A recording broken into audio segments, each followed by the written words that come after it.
Morning.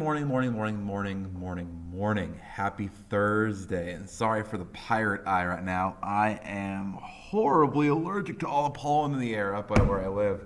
So my eyes feel like there's sandpaper inside of them. So forgive me for breaking all of the rules of quarantine. I'll be touching my eyes a lot today. I'm trying not to be that way. But what I'm doing right now is I'm going to be setting up our next unit, the last main unit for the entire year, postmodernism. Now today I'm going to go through basically two PowerPoints. Both are posted below down there. So I'm going to be lecturing, and I'm going to be going through the PowerPoints almost verbatim, like point for point. So if any point, like I'm going through things here, you have the PowerPoint there to kind of back you up. Also, you're going to see below posted is a text by Allen Ginsberg. I'm going to intro Ginsberg today and the Beat Poets. Ginsberg, Kerouac, Ferlinghetti, these are all the authors we'll be talking about with the beat poetry over the couple of weeks. Ginsberg is up first, so you'll be reading one of his poems over the weekend. There is a quiz of sorts on beat poetry, postmodernism, they'll be posted on Monday. So all that will be posted later. Yeah. Anyway, so I'm going to go through this PowerPoint right now, just pretty much point by point. That'll be our lecture for today. And then once it's done, you read through Ginsberg, read through his work, answer those questions. That's the quiz due on Monday. Bang, bang, boo. Let's get started. Okay, so when it comes to postmodernism, I kind of talked about this in the lecture if you were in the Socratic this week. The reason why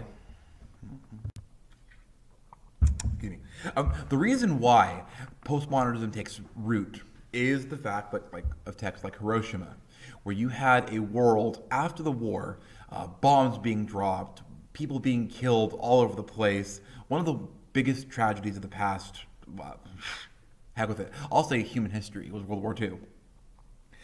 And there was this mentality that you were all supposed to go home and just go back to normal. Go have kids. Here's money. Get a house. Have family.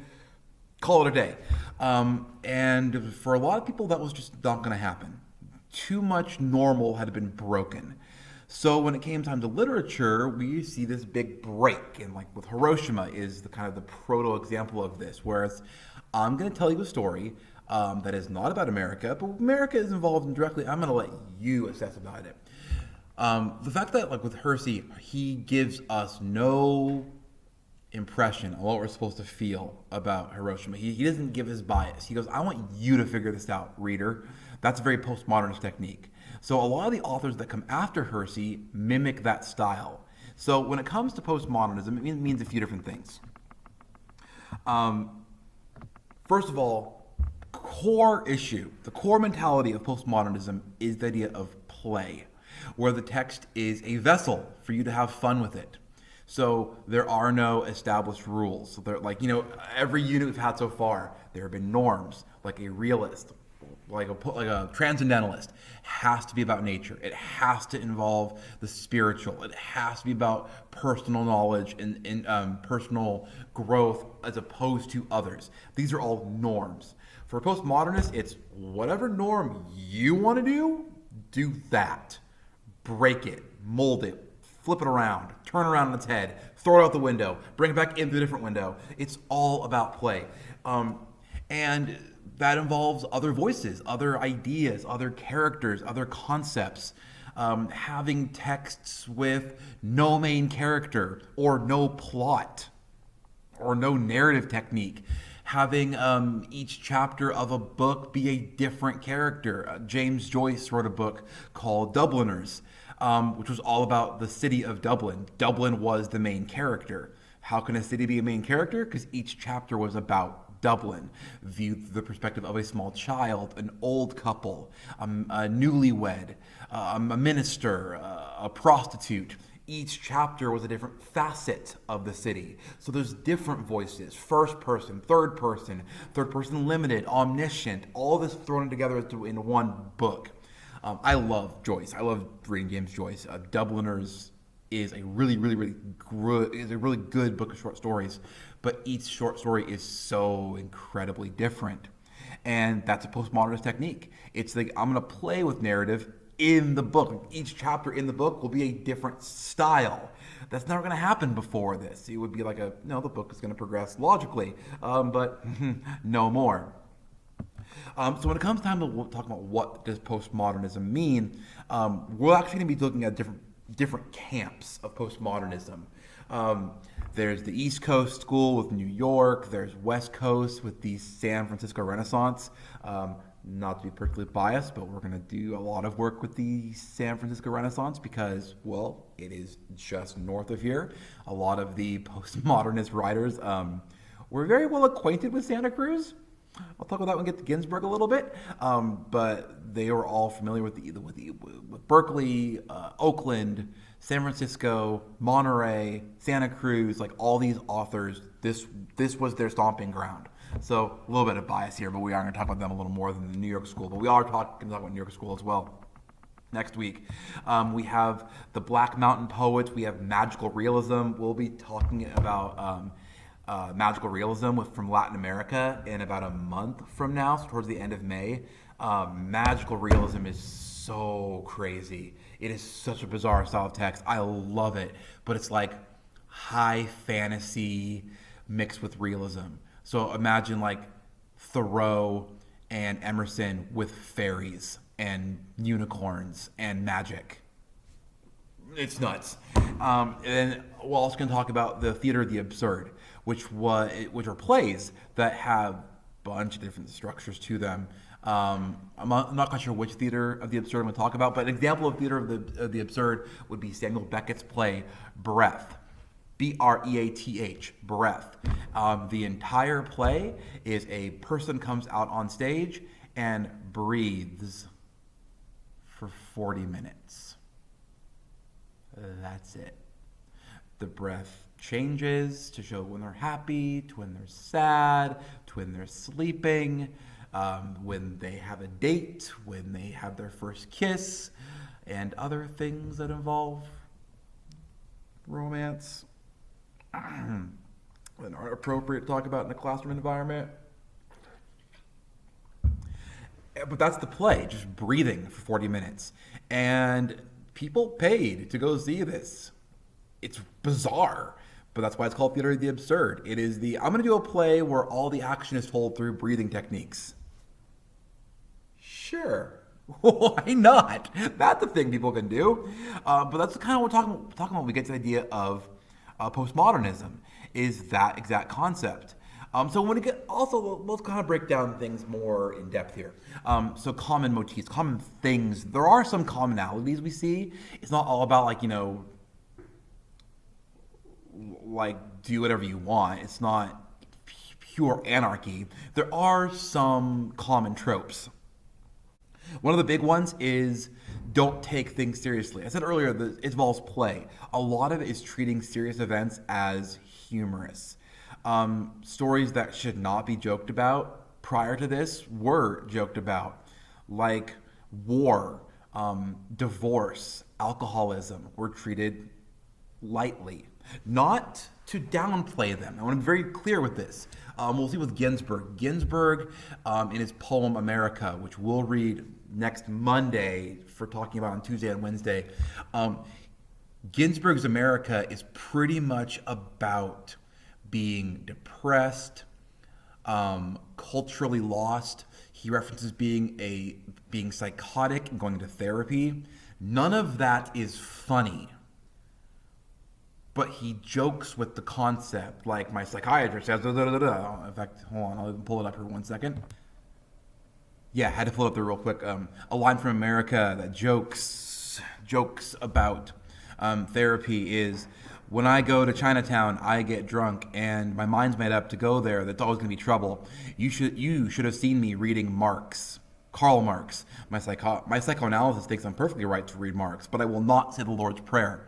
So right there, it's playing with the idea that here in 1956, here's a guy openly admitting to reading communist text, which we remember from Crucible, you didn't do in America in the 50s. You did not read communism in the 50s. That was a very big no-no socially. And here's Ginsburg saying, yeah, I read communism books, and my psychoanalyst thinks I'm fine to do so. And she is paid to clinically analyze me. And if she thinks I'm fine, I am fine. So it's playing with the idea that, hey, maybe these people who are supposed to help me are helping me by being wrong. More on that next week, though. So this whole concept here is just the idea of these ideas, on theory, should not be joked with, but a postmodernist would play with, like, I'm gonna write a poem about depression, and people will go, you don't do that, and they're like, yeah, well, I'm gonna, and that kind of forbidden knowledge became the go-to. What topic no topic was off limits, and this is where my wife and I get into a little bit of disagreement here. I love Allen Ginsberg. I think he's fantastic. I think he's a genius. My wife cannot stand him. I'm really trying next week to get my wife in as a guest speaker on Jack Kerouac, who is her favorite author. She's told me no with a pause, which means I can probably get her to do it. But Ginsberg and Kerouac are these two big East Coast, West Coast philosophers with the postmodernist movement. I love Ginsberg, but Ginsberg, why my wife can't stand him is he's very taboo. He is very gritty with his material. No subject is off topic for him. No subject is off limits. No subject is too taboo, which I'm like, yeah, dude, go for it. You reference Walt Whitman's alleged pedophilia in your poetry. My wife's like, he's gross for doing that, and as we disagree. But hey, it's what it is. Speaking of which, I'm not here endorsing pedophilia. That's not what I'm doing. But I am saying that I think that Ginsberg openly talking about a taboo subject like Walt Whitman, because remember, Walt Whitman was heralded as the American poet. He still was in the 50s. He was the American poet. Walt Whitman was a very open homosexual. Walt Whitman was a very open pedophile. So here's Ginsberg saying, hey, everyone, remember, Walt Whitman's a pedophile. And people in his time were like, no, he wasn't. He that was alleged. Like, it wasn't. So Ginsberg bringing up the pedophilia so publicly is him saying, hey, look at your hero. Your hero's a monster. How big is that? Like, how do you cope with that, America? And I like that kind of wall breaking. Like, here's Ginsberg openly, I'm getting ahead of myself here because of Ginsberg a little later. Here's Ginsberg openly holding America to task, like, here's your hero, your American poet, Walt Whitman, and he's not a very good person. How do you justify that, America? How do you justify that? And that's kind of the question that Ginsberg is trying to bring up, and he does so in very forward manners. Anyway, so yeah, that whole trope of irony, black humor, dark humor, things that should not be joked with, yeah, postmodernists will play with those concepts. Another topic is the idea of intertextuality. Big fancy word, sounds a little inappropriate, but it's a big fancy word that means using a text style to comment on the text. You might call this parody, where I'm going to take a style and make fun of it. Truth be told, I'm watching a show with my kids right now called Avatar: The Last Bender. The last Airbender, excuse me. Avatar: The Last Airbender. I've never seen it before. I've always heard it's pretty good, and I've always had students yell at me like, "You've never seen it?" I'm like, "No, I was an adult when it came out first, and I wasn't watching it, and then just never got around to it. But I'm watching it for the first time here in 2020. It's almost been off the air for 15 years. Sorry." But I like it a lot. It's a really good show. But a lot of Avatar: The Last Airbender is intertextual. A lot of it is kind of parodying the styles of Japanese anime without being a Japanese anime. And that's how the characters have like hyper extended, like, when they're mad, they go, "Ah!" And they have this immediate cut to a reaction shot. That's from anime. It's ripped pure, but it's not an anime. That's what intertextuality is. So like it's this little taste that the creators are commenting on. Like, I'm gonna put this taste in there. You either get it or you don't. You either understand it or you don't. But again, the authors are going to make the comment and they expect the reader to understand it. They expect the reader to get it. Because the author doesn't have time to explain it to you. They go, I can't be bothered to teach you on what this thing is. I'm just going to show it to you. And boy, does that sound familiar? An author who's going to make references without telling the reader what the references are about. I've already hinted at it. Oh yeah, it's the Transcendentalists and the Romantics. The Postmodernists love the Romantics. They love Walt Whitman. They love Thoreau. They love Emerson. They love Poe. They love Hemingway. They love Hawthorne. They love Dickinson. If you don't recall these authors from last year, literally last year, the fall semester, they love them. They are big fans of this. So they're going to use this kind of style of, I'm going to make references and I expect you to get them without actually telling you what these things mean. So yeah, a couple more examples here. I put them in the PowerPoint. I'll talk about them here. A really common example of this would be a movie called The Knight's Tale. Knight's Tale is from 2001, 2002, around there. It stars Heath Ledger. It's the predominant reason why when Heath Ledger was announced for the Joker, a lot of people went, him, the Knight's Tale guy? But Knight's Tale is a complete reworking of Canterbury Tales. I watched The Knight's Tale as one of my English classes in college, because it is a reworking of the Knight's Tale from Canterbury Tales. That is nowhere ever hinted at in the movie, not even once. Except there is a guy in the movie whose name is Chaucer. He is kind of the speaker of the movie, so maybe. But if those people who have read Canterbury Tales, who have read The Knight's Tale, who watch the movie go, oh, this is The Knight's Tale from the book. And it's almost like one for one. There's some differences, clear, music, whatever. But it's there for those people who have caught the reference. Now, this next one is going to get me some slack, and I don't care. I really don't care.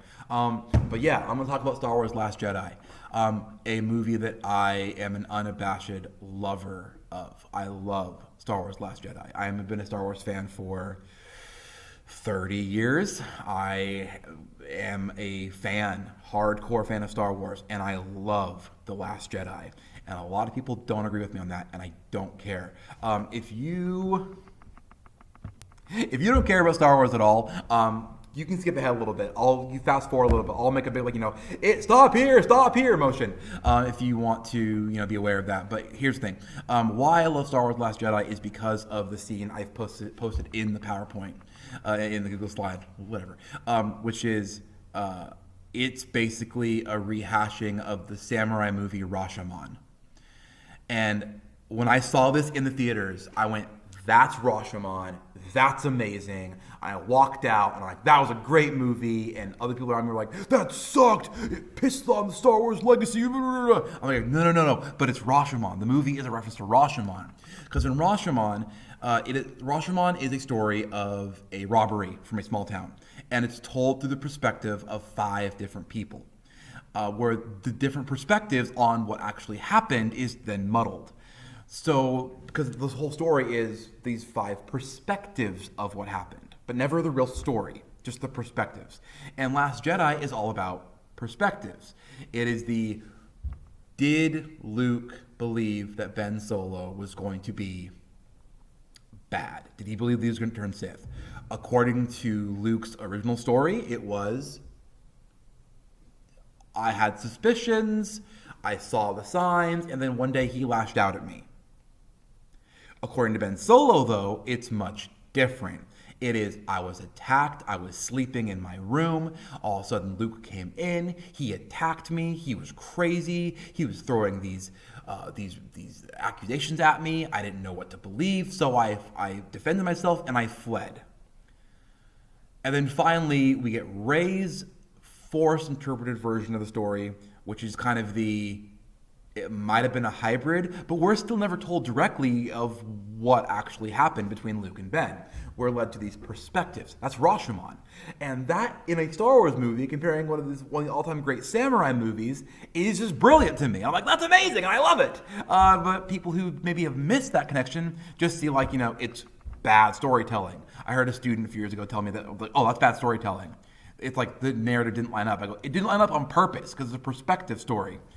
So again, all that's intertextuality. I've gone on way too long about this, but again, I love talking about Star Wars. So now I'll just do a brief pause. Like, hey, if you zipped ahead, stop now. We're gonna go back to the PowerPoint. We'll give a brief pause here. Hopefully everyone's back now. Next common trope of postmodernism is metafiction, and yeah, that is a picture of Sesame Street. That is Grover. That's a book called The Monster at the end of the book. And metafiction is writing about writing. It is where the characters in the text are aware they are in a book. And that book in particular is a children's book published in the 70s, which again makes a lot of sense if you know anything about Jim Henson and his, weird film outlandish attitudes in the 70s and 80s. The book, the monster end of this book is Grover from Sesame Street basically telling you, the reader, hey, stop turning the pages. There's a monster at the end of the book. You keep turning the pages and you're going to get the monster. That's bad. And Grover in the book actively tries to stop you from turning the pages. He builds a wall. He nails pages down. And actually, if you keep turning through the book, the pages get more torn, the pages get more frayed, because Grover is yelling at you. And I think the picture I've included, he goes on page, hey, please, do yourselves a favor. Do a favor for lovable furry old Grover. Do not turn the page of this book. He goes, you turn another page! You're going to get to the monster! What's wrong with you? Why do you want to get to the monster? Stop turning pages! So this is Grover admitting that he's in a book. That is a postmodernist technique. And, spoiler for a 40-year-old children's book. When you get to the end, Grover goes, oh, there's nobody here. No one but me. Oh, I was the monster at the end of the book. I'm so embarrassed. The only monster at the end of the book is Grover. Again, the book even tells you there's a monster at the end, and then there is. So the book spoils itself on the cover by having the main character, a monster, be the monster and be afraid of himself in the process. That is deep for a kid's book, and yet there it is. It is a Sesame Street book that plays with a postmodernist technique of metafiction.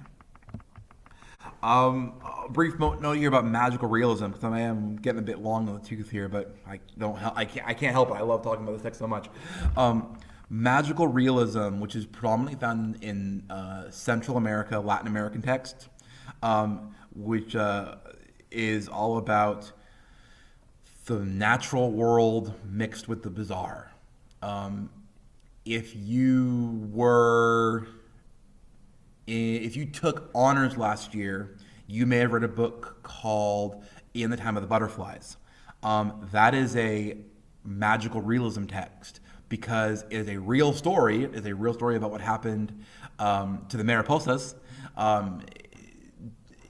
And it's told through time travel. Like the book jumps around between the present and the past, and it jumps to different timelines. That's a magical realism book. It is a real story told through time travel. Again, I don't know if your teacher told you that or not, but that's the thing that's happened last year, that you read that book. And magical realism, it's all about fragmentation, paranoia, hyperreality, minimalism, maximalism, technoculture. It is this blending of the realist and the unreal blended together. Like again, a story about sisters and civil rebellion told through time travel and multiple narratives. That's fragmentation. So that brings us kind of there. So let's talk about Ginsberg now, because you're going to be reading Ginsberg over the weekend. So if you want to take a brief pause here, I might be at 24. I'm going long-winded here. But I don't care. I love this stuff too much to not be bothered about anything other than that. So we're going to begin our postmodernist study doing beat poetry, and I'm just thrilled about it. I love beat poetry. I'm not playing favorites. I love this unit. Again, I love Poe. I love Emerson. I love Thoreau. I love those guys. Those are great authors. I love Bradstreet. I love all these other authors we've talked about. But this is my favorite unit. of all is postmodernism. So look at me with beat poetry. Why is it called beat poetry? It's called beat poetry because it comes from the term of I'm beat or I'm exhausted. Beat poetry is an entire culture that is a deconstruction of what it means to be an American. It's a rejection of American morality. It blends Eastern thinking and Christianity.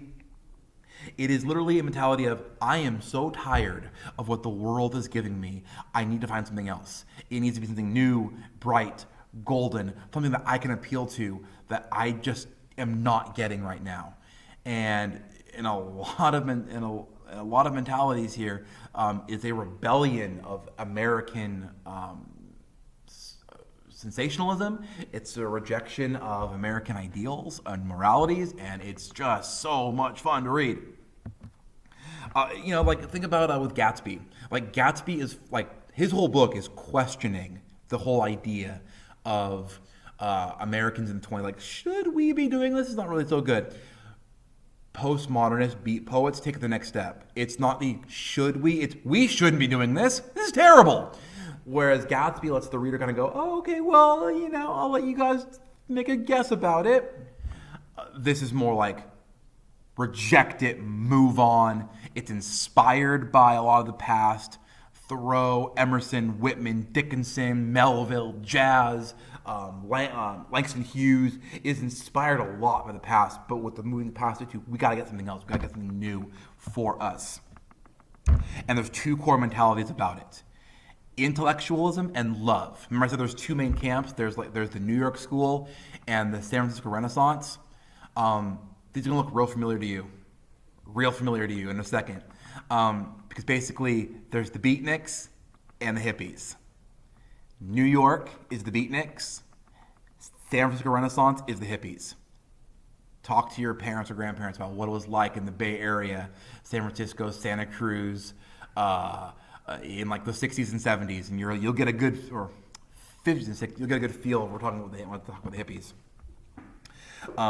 The New York School of the intellectuals were the beatniks. They embraced philosophy, education, enlightenment. The West Coast School, the SF Renaissance, was all about love and the sexual revolution and the human experience. So these two camps of we're going to reject American morality and go in two ways. The East Coast went more inward with the intellectualism and and education and philosophy and bettering the mind, whereas it's like a mind versus soul. So the beatniks wanted to broaden the mind, and the hippies wanted to broaden the soul, human experiences, interactions. The sexual revolution in the 60s and was all about this as well. And I give you the picture where there's two main groups. One, these women in bright colors, floral patterns, pastel colored jeans, and then one which is in black and white, but if it wasn't in black and white, would not be much more color, of the black berets, the black tank top, or the black turtleneck sweaters, black pants, tights, and one of those is the beatniks and one of those is the hippies. We know which one is which. The hippies are the bright colors, the beatniks are the more bleak colors. Ginsberg and Kerouac are the two major leaders of these two movements. So we're starting with Ginsberg. Ginsberg is the leader of the West Coast counterculture. He's the leader of the San Francisco Renaissance. If you go to, because again, I'm from the East Bay originally, at the Oakland Museum, which is in Oakland, California, there's a whole area of the museum intended for, learning about Bay Area history, and there's a whole area about the beat poets, and there's a Ginsberg make your own poem, in Ginsberg style. And my wife's like, ugh, gross, it's disgusting. And I'm like, no, broaden your horizons. Because Ginsberg was the leader of the West Coast movement. Kerouac is the East Coast. Kerouac is the intellectual. Kerouac writes On the Road, Dharma Bums, and we'll get into him next week. But Ginsberg is the West Coast. Ginsberg is the counterculture. And he is idolized by both beatniks and the hippies. Everyone loves this guy, but he would say that he's a hippie. He is not about broadening the horizon of the mind. He's about broadening human experiences. He does like philosophy, though. He blends a lot of Eastern philosophies with critiques of American consumerism and sexual repression. This is the 50s. He's writing it. He writes in the 50s, mid-50s to mid-50s on. And I mentioned earlier, like, he talks about pedophilia and Walt Whitman openly in his poem. You did not do that. You did not talk about Walt Whitman's sexual trysts in public like that, but Whitman did, or Ginsberg did. I mean, Whitman did too, because Whitman was his own thing. But Ginsberg said, "Hey, like the fact that you don't want to talk about this is your problem," which is a really interesting way to phrase that. Because here's Ginsberg saying the problem with you and why you don't want to confront the faults of Whitman is because of you are repressed. So Whitman, I did it again. Ginsberg wants to break people from their repression. Whatever's holding them back, he goes, I want you to stop. I want you to realize that you are only confounded by the prison of your own mind.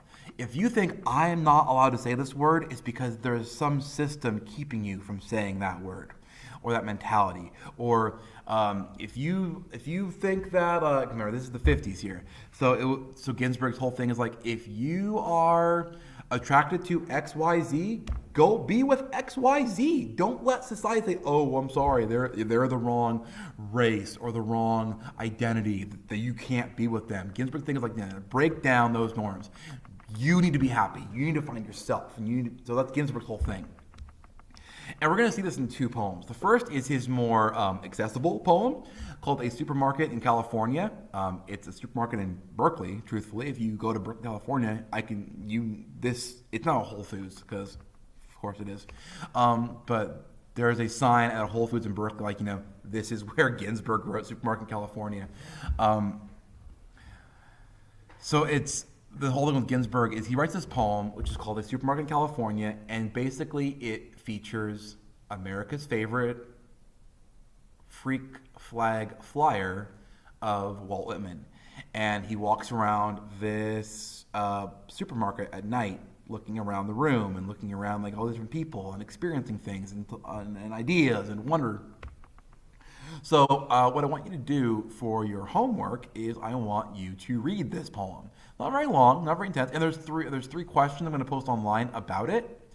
And there's like journal questions. Respond to about 4 to 6 sentences per question. So 4 to 6 means 12 to 18 sentences in total.